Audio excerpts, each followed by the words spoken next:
Hands up. Let me see your hands. Now. They told me not to move, but the sound of a dozen boots slamming pavement made my knees buckle before I could even take a breath. The spotlight from the cruiser burned into my eyes. A second later, I felt the cold steel of a barrel graze the back of my neck. I froze. Not because I was guilty, not because I had anything to hide, but because I knew, deep down, that nothing I said would matter in this moment. Not to them. Have you ever been judged, discriminated against, or had your dignity and self-worth completely crushed? Let me tell you my story. The pain I've had to endure and everything I've been through. If this speaks to you, leave a comment with the number 9 so I know you're with me and ready to hear what I have to share. And don't forget to like this video and subscribe so you won't miss any of the intense moments ahead.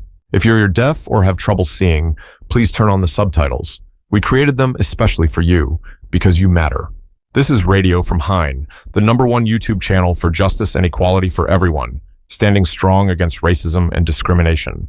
Wishing you a peaceful day. It was 4:32 p.m. I was outside Lakewood Elementary, waiting to pick up my little brother, Ty, like I did every Tuesday and Thursday.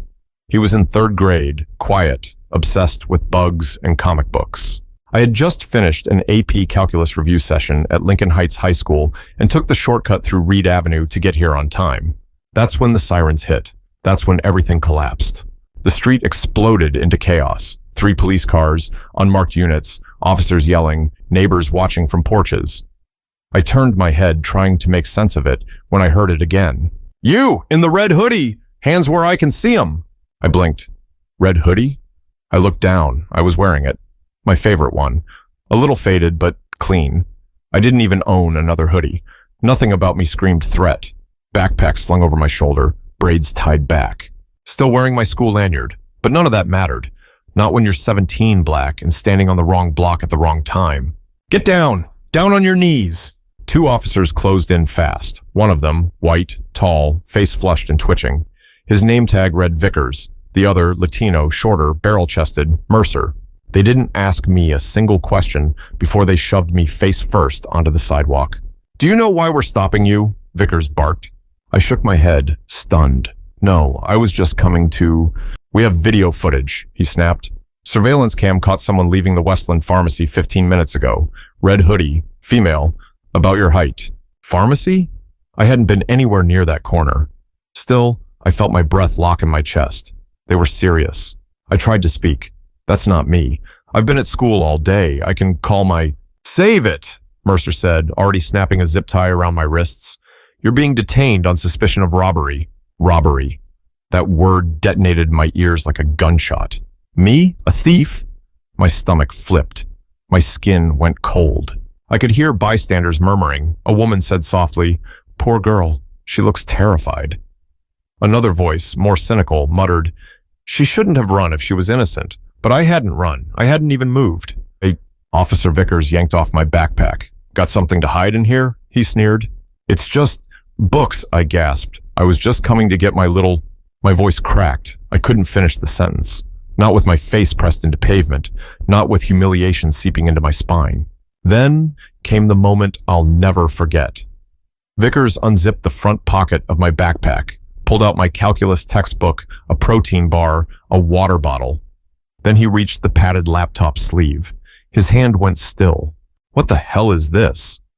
He yanked out the small laminated badge, dark blue, embossed with a silver eagle. 3 letters at the top, DHS. My breath caught in my throat. That's from the Department of Homeland Security, I managed to say. I'm in a student analyst program, national outreach. My mentor gave me that. For a second, the world held its breath. Then Vickers laughed, loud, sharp, mocking.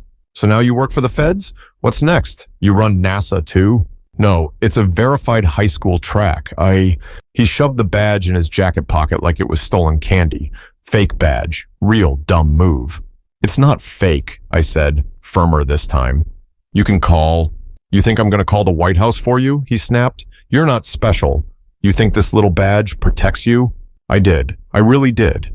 That badge wasn't just laminated plastic. It was proof of everything I'd worked for. Every test I aced. Every late night reading policy memos and watching encrypted training videos. It was my future. My legitimacy. And now, to him, it was trash. Vickers nodded to Mercer. Let's bring her in. The next thing I knew, I was in the back of a squad car, hands numb, heart pounding so loud it drowned out the rest of the world. Through the window, I saw Ty coming out of the school gate, backpack bouncing, smile on his face, until he saw me. His expression crumpled. My baby brother saw me get taken away in handcuffs. No explanation, no goodbye. Just the flashing blue lights, the slammed door, and the silence swallowing everything I'd worked for. I tried to speak up, to ask why I was being arrested, to remind them I hadn't even been near whatever crime they thought happened. But every time I opened my mouth, Vickers would cut me off. "Anything you say can and will be used," he said with a smirk, like he was enjoying it. I stared at the back of his head and thought, is this what power looks like? A man who knows he can crush you and smiles while doing it. All I could think was, they don't care who I am. They don't see Saniyah Ellis, honor student, DHS, intern, sister, daughter. They see a black girl in a hoodie on a corner. And in this system, that's all it takes. They shoved me into the back of the patrol car like I was already guilty. The door slammed shut behind me with a cold, metallic thud that echoed in my chest. I watched Officer Mercer stuff my backpack into the trunk, and I knew, right then, I was no longer a student or an intern or somebody's daughter. To them, I was just another problem to neutralize. No one said a word during the drive. No Miranda rights, no explanation, just the screech of tires and the quiet hum of their self-righteous silence. I stared out the window at my neighborhood speeding past in a blur of asphalt and neglect. 15 minutes later, I was booked at East Camden Precinct. No lawyer, no call, no rights, read aloud. The holding cell was colder than I imagined. Metal benches bolted to concrete walls, buzzing fluorescent lights overhead, and a smell like mildew and burnt coffee. Time didn't move in here. It clotted, thick and suffocating, like the air. They didn't tell me what was happening, not really. I was fingerprinted, photographed, and told to sit tight. No phone call, no lawyer, no idea where my backpack or my badge had gone. When I asked, Mercer just shrugged. "You'll find out when you find out."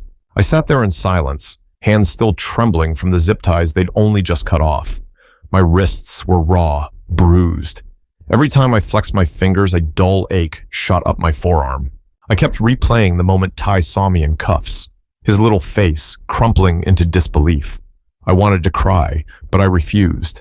I'd already given these men too much. And then I remembered what Mom always told me. When the system corners you, stay calm. Don't give 'em fire, give 'em steel. So I sat still. I clenched my jaw. I stared straight ahead like I wasn't falling apart inside. An hour passed, maybe 2. A clock on the wall ticked loudly, mocking me. Then I heard the clatter of keys and heavy boots. A woman walked in. Black, mid-50s, hair cropped short, eyes sharp but tired.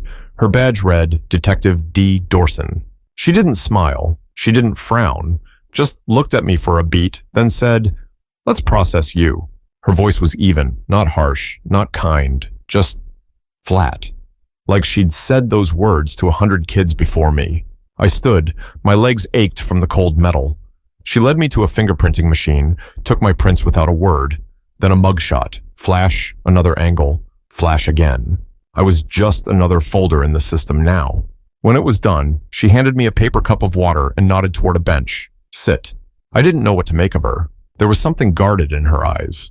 Like she saw me, but wouldn't admit it. "Detective," I whispered. "Can I call my mom?" She didn't answer at first. Then quietly, "You'll get one call. After intake." I nodded, swallowed hard.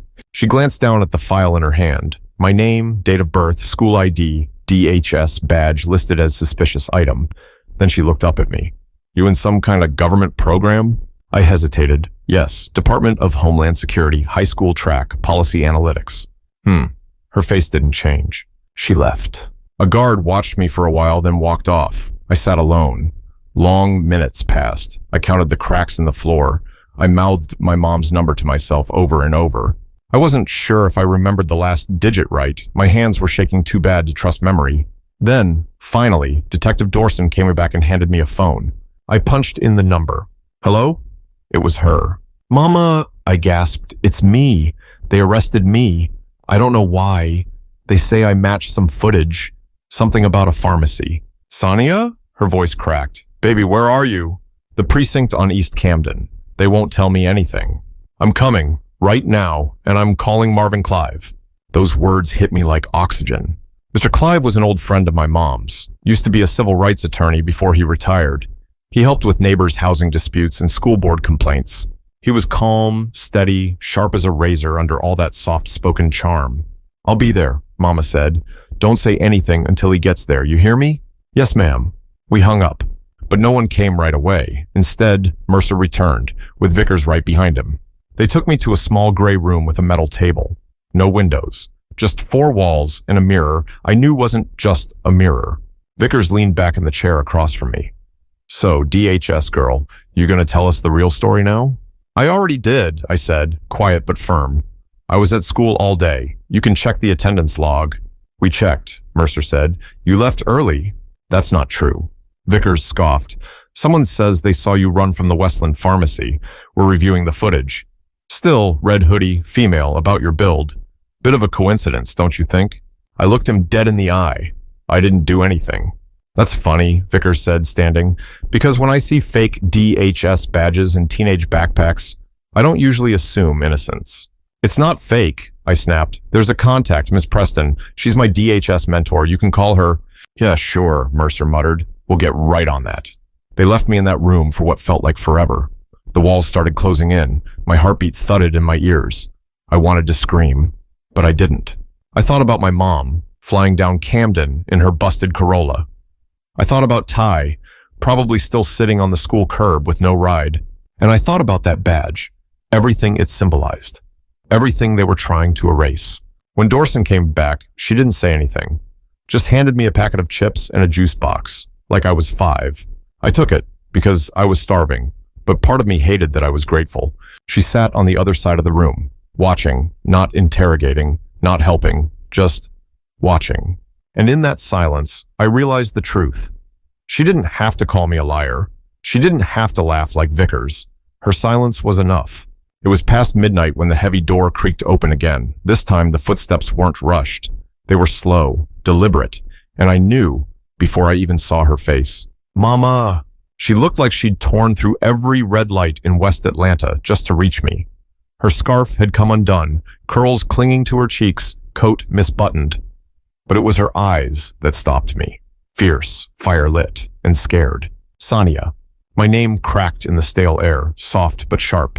I stood too fast, knees screaming from the metal bench, but I didn't care. I needed to touch her, just once, but a uniformed deputy stepped between us. No physical contact. Mama froze.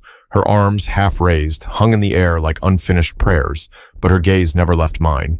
Behind her came a man in a long gray coat with eyes that didn't blink. A briefcase in one hand, quiet fury in the other. "Marvin Clive," he introduced himself to the deputy. "I represent Miss Ellis. I'll be involved in all proceedings moving forward." The deputy nodded, but didn't ease his stance. Then a second officer entered, Mercer, the same one who cuffed me. He didn't look surprised to see my lawyer. "Miss Ellis is being held on suspicion of felony robbery," he began, as if reading from a teleprompter. "A witness placed her near the scene at the time of the crime. She fits the description. Young black female in dark hoodie carrying a backpack. We're continuing to review details." My stomach twisted, but I stood tall. "That's your probable cause? My clothes and my location?" Clive's voice cut through, razor clean. "My client had just left school. She has verifiable attendance records, teachers, classmates." Mercer cut him off. "All due respect, sir, but she was in proximity to an active crime scene, and the description given was specific. We're doing our job."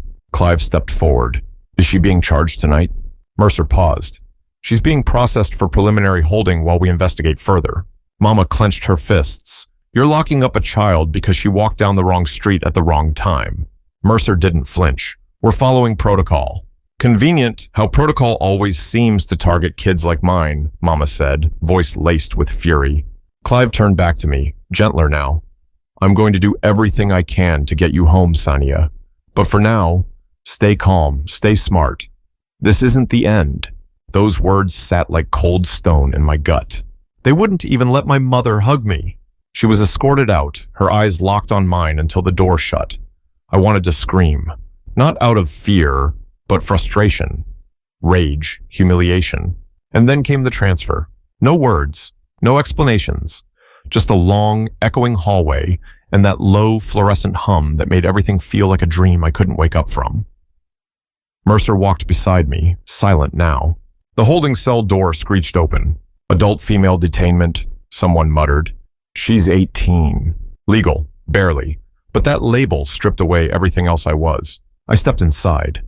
3 women were already in there, one curled up asleep, one humming to herself, one just staring. I picked the far corner and folded into myself. No tears this time, only resolve. This wasn't just about me anymore. This was about every girl they looked at and didn't see a future. I remembered who I was, and I wasn't going to let them erase me. They came for me just after dawn. A guard banged on the bars with a baton, startling me out of a half-sleep that never really settled. My eyes were puffy, my neck stiff from leaning against concrete.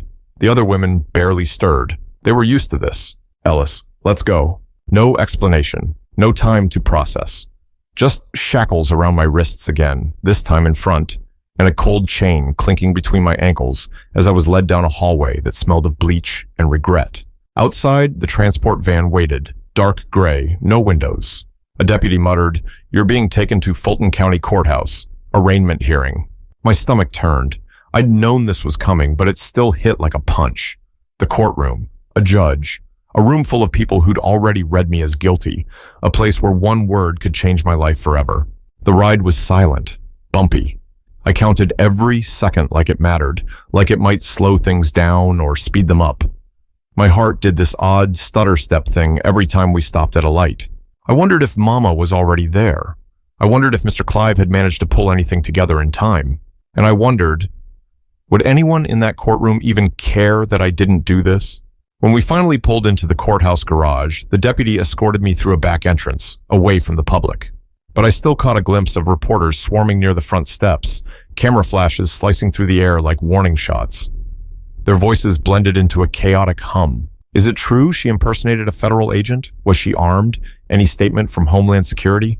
They weren't asking questions. They were crafting headlines. Inside, I was brought to a sterile corridor lined with other detainees, mostly men, mostly black or brown, most looking too tired to be scared. I sat on a bench, chains clinking, and stared at the beige tile floor. 5 minutes passed, then 10. Finally, the door creaked open. Ellis. I stood. Another deputy took my arm and led me through a narrow hallway into a courtroom that felt like it belonged in a different universe. Wood-paneled walls, high ceilings, chandeliers. People in suits whispered over thick folders. Phones buzzed. The air hummed with judgment. Mama was there, front row. She didn't cry this time, just stared at me with eyes that refused to look away. Steady, proud, unmoving. And next to her, Mr. Clive. Cool as ice, polished, sharp. As I shuffled in, he gave me a small nod. Stand tall, his lips seemed to say. I did. The bailiff called the session to order. Case number 24 FL1179, the state versus Saniyah Ellis. The judge, an older white man with thinning hair and a face that looked carved from stone, looked down at me from the bench. Ms. Ellis, you stand accused of robbery in the first degree, obstruction, and evading law enforcement. Do you understand the charges? My throat was dry, but I forced the words out. Yes, Your Honor. The assistant DA, a woman named Rachel Sloan, stepped forward with a voice like a scalpel. Your Honor, the defendant was apprehended near the scene of an armed robbery matching the suspect's physical description. She was uncooperative during arrest, and a suspicious item was found on her person, suggesting potential impersonation of a federal employee. We request that bail be denied due to flight risk. Mr. Clive rose. Your Honor, the defense strongly objects. My client has no prior criminal history. She is a high school senior accepted into Clark Atlanta University on academic scholarship. She remained calm during the arrest and did not resist. Furthermore, we are in the process of gathering school records and alibi witnesses to demonstrate she could not have committed this crime. The judge didn't look impressed. Do you have any such documentation with you today? Not yet, Your Honor. We request 48 hours to present verified records and character affidavits. Sloan folded her arms. In the meantime, she walks free. She's 18, Clive countered. Not a danger to society. And certainly not a flight risk with a permanent address, active family support, and no access to funds or transportation. The judge tapped his pen. Silence stretched. Then, the court grants a 48-hour recess to allow the defense to gather documentation. However, the defendant will remain in custody until then. Bail is denied at this time. Mama inhaled sharply. I felt it like a cut. The gavel struck wood. Next case. And just like that, I was pulled away again. Back through the side corridor, back into the transport van, back into the belly of the system that swallowed girls like me without even tasting their names. But this time, something shifted. As the door slammed shut behind me, I no longer felt invisible. I felt seen. Not believed yet, but seen. Because today, for the first time, I'd stood in front of that room and said, I am here, and I will not disappear quietly. Back to the cell. Same cold bench. Same flickering light above the steel toilet. Same stale scent of bleach, sweat, and despair. But something inside me was different. For the first time since this nightmare began, I had stood up in front of that system and said, you don't get to bury me without a fight. They might not have believed me yet, but I had drawn a line. Still, time moved slow, like syrup in winter. Every sound echoed, metal gates slamming shut, keys rattling, footsteps pacing. I tried to sleep, but my mind wouldn't stop spinning. I kept picturing my mother's face. She didn't cry, not in the courtroom, but I knew that look, that tightness around her eyes. That was her way of holding the whole damn world together so it wouldn't collapse on me. Mr. Clive had promised they'd gather everything, statements, timestamps, logs. But I also knew how easily stories like mine got buried when no one pushed hard enough. And I was tired of having to push. The night crept in. I didn't sleep. I sat with my knees hugged to my chest, trying to count the hours. When the guard came, same guy from before, he didn't even look at me. Ellis, lawyer's here. My legs wobbled a bit as I stood. I followed him down the hall, shackles clinking like broken wind chimes. Inside the attorney room, the overhead light buzzed low. Mr. Clive was already seated on the other side of the scratched-up plexiglass. Tie loosened, eyes tired. You holding up? He asked gently. I nodded, gripping the receiver. Barely. Got any news? He leaned closer. Better than news. Your principal confirmed you were in class all day. 3 teachers and the debate club advisor are signing affidavits. My breath caught. That's good. He nodded. And that's not all. Your student bus pass pinged at 5:42 p.m. That's nearly 5 miles from the crime scene. GPS data from the transit authority backs it up. I felt a wave of hope rise and crash just as quickly under the weight of doubt. But what if it's not enough? I asked. What if they twist it anyway? Clive didn't blink. They are twisting it, Saniyah. This whole thing is a fabrication. Their so-called witness, Kenny Dobbins, he's shown up in a few other cases I've reviewed. Same vague story, same convenient memory. He leaned in. They built this on lies. We're coming with truth. I swallowed. They built it with fiction. But we have facts, and we're going to hit them with every one. He paused. But you should know, this ADA, Rachel Sloan, she's not known for backing down. The more we poke holes, the more aggressive she might get. We're not walking into a conversation. We're walking into a war. I nodded. Then we suit up. 2 days later, they came for me again. Ellis Court. The room was quieter this time, fewer people, but no less pressure in the air. My mom sat front row. Same navy coat she wore to every serious moment in life. Mr. Clive sat beside me, his case folder thicker now, filled with evidence. Sloan stood, polished and calm. Your Honor, the people maintain charges against Ms. Ellis. Eyewitness Kenny Dobbins placed her at the scene and observed her leaving shortly after the incident. Mr. Clive rose. Your Honor, we submit class attendance records, a statement from the debate club advisor, and GPS data showing my client was nearly 5 miles from the scene at the time of the crime. The judge leaned forward. Do you have the route data from the bus system? We've requested it. It'll be in hand within 24 hours. Sloan didn't budge. The witness's account remains unchanged. Clive replied, which makes it more suspicious. He's describing events that provably didn't happen. The evidence speaks louder than assumption. The judge nodded slowly. We will reconvene in 48 hours. If the evidence supports the defense's claims, I will reevaluate the status of these charges. Until then, Miss Ellis remains in custody. Thoughts. I saw the way my mom flinched, but I didn't flinch with her. 48 hours. That's all I had to survive. But I understood something deeper now. I wasn't just fighting to be free. I was fighting for justice, to mean something. The night before the hearing, I couldn't sleep. Not because the cell was any colder than usual. It wasn't. Not because the food was worse. It couldn't get any worse. But because I felt like I was standing at the edge of a cliff, waiting for someone to tell me whether I'd be pushed or pulled back. 48 hours sounded short, but when you're locked up and your future's dangling by a thread, every minute becomes a countdown to something that could change your life forever. I sat on the edge of the cot, elbows on knees, staring at the wall like it might open up and give me a sign. No sign came, just the sound of another woman crying somewhere down the hall, and footsteps, and voices too low to make out. I kept whispering to myself, "You just have to hold on. One more night, one more fight." Then, somewhere around 2 a.m., a guard walked by and paused at my cell. "Ellis," he muttered, "you've got a visitor." I blinked. "At this hour?" He didn't answer, just unlocked the door and motioned with his chin. I followed. The walk to the visitation room felt longer than usual. Maybe it was my nerves, or maybe it was because I had no clue who would show up in the middle of the night.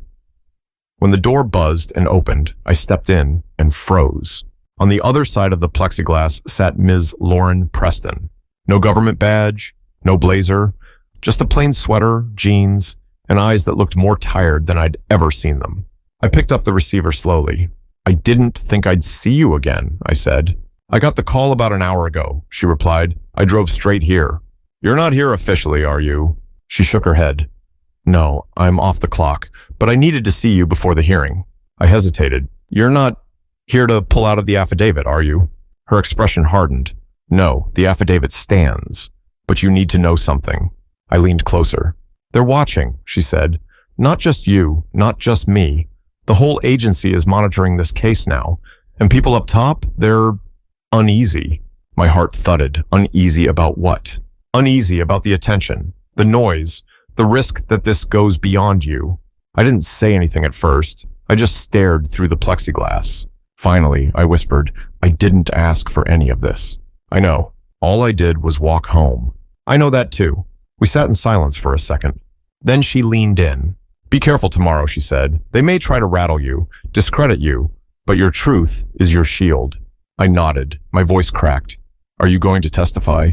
She didn't answer right away. "I've submitted everything the agency allowed," she said carefully, "but stepping into that courtroom, that's complicated." I swallowed that disappointment like a bitter pill. "I just needed to see you," she said, "to tell you not to let them break you." She started to hang up the receiver, but I stopped her. "Ms. Preston," I said, my voice barely above a whisper. "Yes? Did anyone up there ever believe me?" She looked me in the eye. "I did." Then she was gone. "With all due respect, we have an eyewitness account that remains firm. We still believe there is enough cause to proceed with charges." The judge didn't immediately respond. She scanned both tables. Then her gaze landed on me. "Ms. Ellis," she said, "do you have anything to say on your own behalf before I make this decision?" I stood. My knees wobbled for a half second, but I locked them straight. "Yes, Your Honor." My voice echoed in the room, too loud at first, but I didn't lower it. "I've been called a suspect, treated like a criminal, locked in a cell, all for something I didn't do." I took a breath. I didn't grow up thinking I'd need to defend my own innocence, but I've learned fast that sometimes the truth isn't loud enough on its own. So if no one else will say it, I will. I met the judge's eyes. I didn't rob anyone. I didn't commit a crime.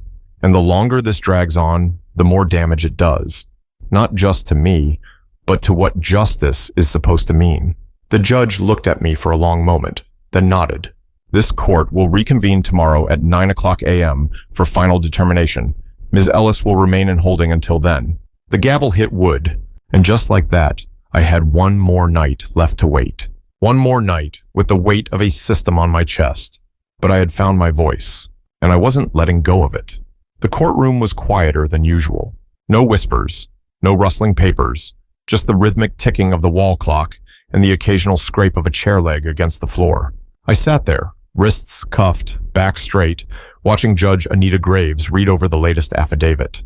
This was it, the make-or-break moment. The night before, I hadn't slept, again, but not out of fear this time. I wasn't afraid anymore, not in the way I had been when I was first thrown into a cell. Back then, I was trying to convince myself I mattered. Now, I knew I did, and if they were going to lock me away, they'd have to do it knowing they silenced someone who refused to go quiet. Judge Graves finally looked up. "Mr. Clive," she said, "this new documentation, who provided it?" Marvin Clive stood, his voice calm but edged with purpose.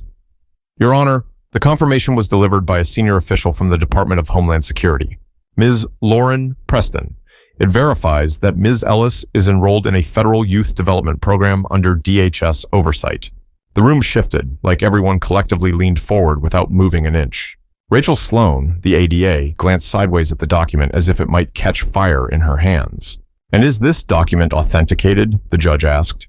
"It is, Your Honor, with full agency seal and verified contact references." Judge Graves nodded slowly. "Very well. I see no legal basis to deny the defendant's release while awaiting further proceedings.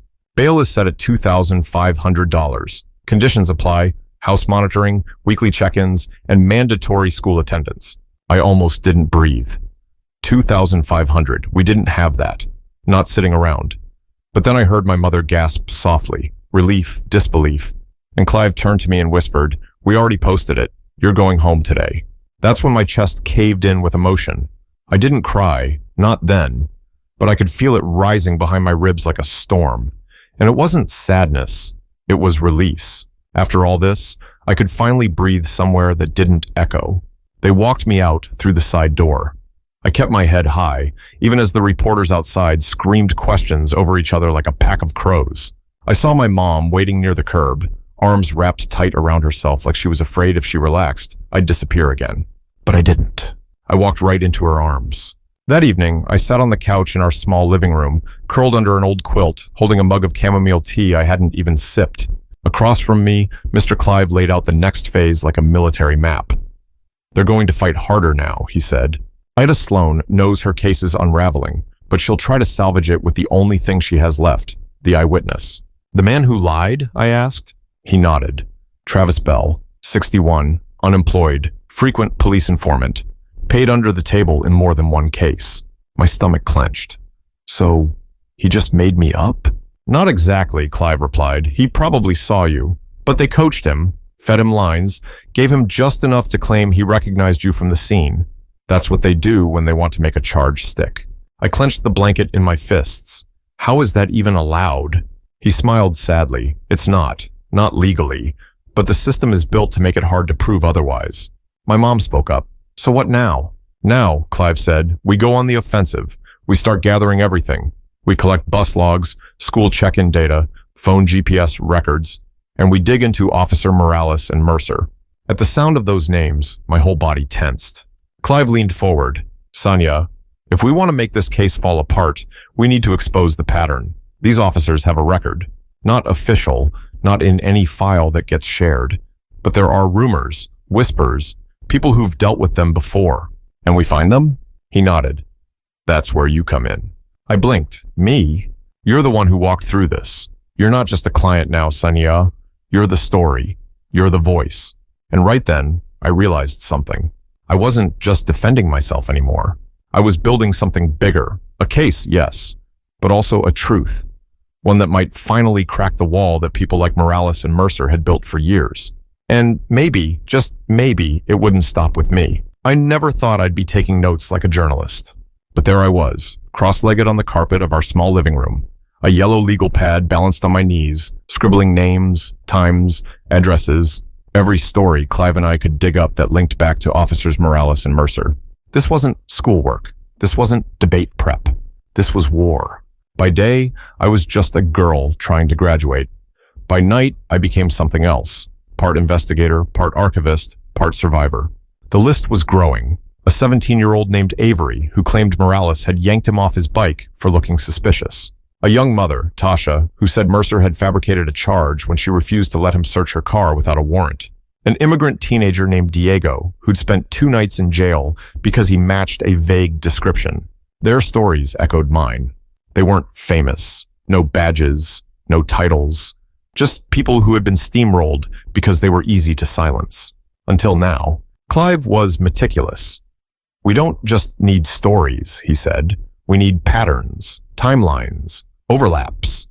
The more we can show this wasn't isolated, the stronger our case." And then, something happened I didn't expect. Detective Gloria Jefferson called. She wasn't just another name on a list. She was one of them. A cop. A black woman who had processed me the night I was brought in, who had looked at me with what I thought was quiet indifference. Now, she was asking to meet. So we did. at a diner on East Belmar around 10 o'clock p.m., the kind of place where old men drink burnt coffee and nobody asks questions. She slid into the booth across from me, looking over her shoulder before she spoke. "You didn't deserve what happened to you," she said. "None of you did." I leaned in. "So why are you here now?" She took a long breath. "Because I've been quiet too long. I've seen how Morales and Mercer operate. They use informants, guys like Travis Bell, to close cases that don't have legs. Bell's been paid more than once. They target kids mostly, poor kids, black and brown kids. They lie in the reports. They know most families won't have the means to fight." I swallowed hard. "Can you prove any of it?" She pulled a flash drive from her jacket pocket. "I've been documenting for over a year. Shift logs, body cam inconsistencies, internal memos that went missing. But I need someone willing to stand in the light with me." I looked her straight in the eye. "I'm already standing in it." That night, we didn't sleep. Clive came over with his laptop, and together we began combing through every file Detective Jefferson had handed us. It was damning. Time-stamped footage where audio had been conveniently erased, reports filed before suspects were even brought in, logs showing Mercer and Morales making arrests in neighborhoods they weren't even assigned to. This wasn't sloppy policing. This was strategic corruption. I felt sick, furious, but most of all, vindicated. For months, I'd been fighting to prove I wasn't lying. Now we had evidence that lying was the job. We decided to go public. Clive arranged an exclusive interview with Channel 6 News. Not a press circus, just one segment with a reporter known for exposing injustice, Thomas Rayburn. The goal wasn't spectacle. It was pressure. The kind of pressure the city couldn't ignore. We filmed the interview in Clive's office, me seated between a bookshelf and a stack of evidence boxes. I spoke carefully, clearly, not angry, just resolute. "I wasn't the first," I said, "but if I have anything to do with it, I'll make sure I'm the last." The story aired on a Thursday night, and everything changed. Within 48 hours, the mayor's office issued a statement. The police department opened a formal internal investigation. Morales and Mercer were placed on administrative leave pending review, which was political speak for, "We're sweating now." But that wasn't the only shift. I started getting messages, DMs, emails, voicemails, from people I'd never met. They thanked me. Some shared their own stories. Some asked how to help. I didn't answer them all. I couldn't, but I read every word. One message stuck with me, from a high school freshman in North Charlotte. She said, "I saw what happened to you. I saw how you didn't back down, and now I know I don't have to either." It was one sentence, but it was everything. When the civil case finally went to court, the air felt heavier than it had during my own arraignment. This wasn't just about me anymore. It was about Diego, about Tasha, about Avery, about every person who sat across from a badge and was told their voice didn't matter. And now, our voices were in the courtroom, on the record, backed by timelines, affidavits, surveillance logs, and sworn testimony. The courtroom was packed, press in the back, activists in the middle, a few city officials pretending they'd known all along.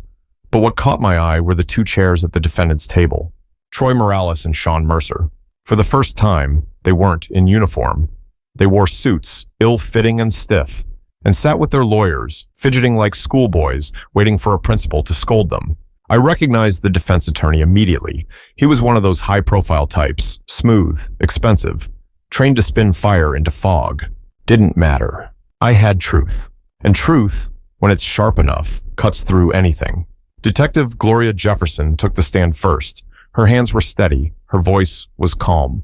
She walked the court through years of misconduct, patterns that didn't lie, the recycled witnesses, the missing footage, the arrests outside jurisdiction. Then came the others, Tasha, Diego, Avery. Each one of them walked into that courtroom with trembling shoulders but fire in their eyes. They told their stories, not perfectly, not poetically, but honestly, and that was more than enough. When it was my turn, the bailiff called my name, and I stood. My legs shook a little, not from fear, just the weight of it all.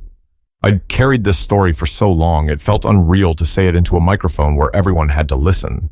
I told them about the night I was arrested, how Morales accused me with nothing but a stare, how Mercer tightened the cuffs as if he needed me to hurt. I told them how they ignored my explanations, my rights, my ID, and my tears. And then I said something that hadn't been planned. "I wonder," I said, voice low but steady, How many other girls like me never got this chance, never got a lawyer, never got out, never got believed? The courtroom went silent. Even the judge paused before asking the next question. Later that afternoon, the defense tried to tear it all down. They cross-examined me with fake politeness and loaded questions. Ms. Ellis, do you think perhaps your emotions colored your memory of the events? No, I replied, but your assumptions just colored yours. I didn't blink. They tried to rattle Detective Jefferson too, accused her of bias, of exaggeration, of turning against her own. She didn't flinch. I'm not turning against anyone, she said. I'm standing up for what the badge is supposed to mean. That landed hard. The defense attorney's smile started to fade after that. When all witnesses were heard, the judge ordered a recess before issuing a decision. Outside the courthouse, a crowd had formed. People holding signs, candles, names. Some I recognized. Most I didn't. But they were all there for the same reason. They wanted a crack in the wall. I sat in that courtroom with my heart clenched like a fist. Everything we had built, every affidavit, every piece of footage, every tear-stained testimony had led to this moment. The courtroom buzzed, but inside, I was still, focused. Judge Graves returned to her bench after a brief recess, her expression unreadable. I glanced at my mother. She was squeezing the edge of the bench like it was the only thing anchoring her to the floor. Mr. Clive sat beside me, arms crossed, calm but sharp-eyed, and across the aisle, Morales and Mercer. Still in their wrinkled suits, still pretending none of this was real. But it was real. All of it. The judge tapped her gavel twice. This court has reviewed all testimonies, physical evidence, and official documents submitted, she began, voice steady, echoing. The claims of wrongful arrest, malicious prosecution, and abuse of authority are substantiated by both material proof and corroborating witnesses. I gripped the edge of the table. She continued, the charges previously brought against Ms. Saniyah Ellis are hereby dismissed, expunged in full from the public and legal record. My breath caught. Gone, cleared, over. I heard my mother gasp beside me. I didn't dare look at her yet. I was frozen. The judge wasn't finished. Furthermore, this court finds sufficient grounds to refer officers Troy Morales and Sean Mercer for formal internal disciplinary review and criminal investigation for perjury, falsification of police reports, and conspiracy to obstruct justice. A murmur rippled through the room. Morales shifted. Mercer paled. For the first time, they looked human, scared. The judge turned her eyes on them directly. You are hereby relieved of active duty, effective immediately, pending further proceedings. I felt it in my chest like thunder. The wall had cracked.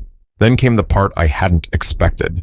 In recognition of the trauma suffered by Ms. Ellis, this court recommends financial reparations totaling $120,000, $20,000 to be released immediately as reimbursement for legal fees and the return of bail, and $100,000 as part of the civil settlement, in addition to a public apology issued by the city of Charlotte.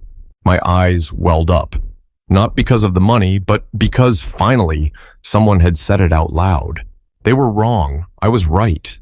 The gavel came down a final time. Case closed.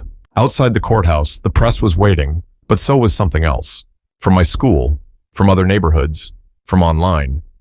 Some had signs. Others just stood in silence. A few clapped when I walked out, but most just watched, quiet, reverent. The mayor's office had released a statement minutes before, promising a task force on police accountability, new oversight committees, and revised standards for the use of informants in arrests. For once, it didn't feel like PR. It felt like fear, like the system was finally afraid of us. A young black girl with no badge, no microphone, and nothing but her truth had brought all this down. Clive nudged me gently. You did it. I shook my head. We did. We turned to leave. But as I looked up at the courthouse, where I'd once been dragged in shackles, I realized this wasn't the end. It was the opening crack, the beginning of something bigger. The day after the verdict, the world looked different. Not quieter, not softer, but clearer. For the first time in months, I woke up without the weight of accusation pressing against my chest. No steel beds, no concrete ceilings, just the sunlight of my own window and the faint smell of cinnamon from the kitchen. Mama's favorite comfort scent. We didn't speak much that morning. We didn't need to. She made eggs and toast. I poured the coffee. We moved in a quiet rhythm that only people who've survived something together can understand. Every now and then she'd glance at me just long enough to check I was still there, still free. At noon, Mr. Clive came over with a stack of envelopes. Final paperwork. The city had transferred the first part of the settlement. The charges were officially expunged, sealed, scrubbed clean like it never happened. Except it had, and I'd carry that truth forever.